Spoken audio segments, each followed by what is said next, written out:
Okay bang, Assalamualaikum. So hari ni kita ada Pro 2 Myvi. Yang Myvi ni abang dah pakai brake depan Honda. So sekarang ni dah ngam-ngam setahun Abang datang nak skimming disc.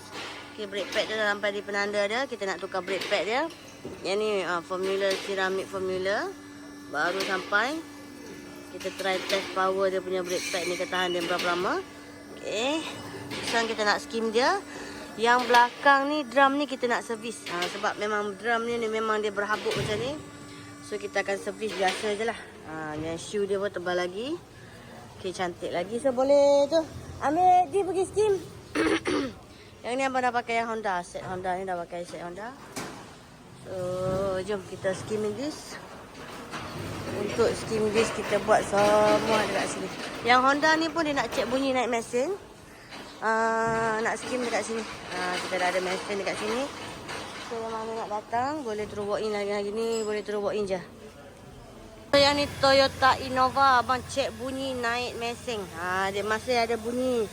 Masih ada bunyi. Kita buat dia hilang sampai bunyi. Bunyi apa bang? Bang? Bunyi apa bang? Belum jumpa lagi. Okay, so yang ni proses skimming disc, abang boleh nampak tak? Yang hitam dekat situ tu, so maknanya permukaan tu ada bengkok. So yang ni kita ratakan permukaan yang tak rata je bang yang ni memang kuat brake lah. Dia dah tukar yang 11 inci ni. Yang ni Myvi, dia dah tukar brake 11 inci. Okay. Ini kalau yang standard ni tak tahulah macam mana. Lagi teruk ni. So yang mana nak skim untuk hari ni, abang boleh terus walk in je bang. Pagi-pagi Ahad ni kita buka macam biasa.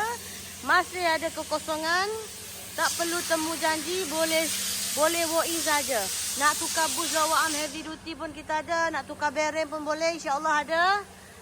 Nak tukar brake AP pun ada. Mini 4 port pun ada. Single port. Semua adalah. Abang boleh call saya dululah. Ni.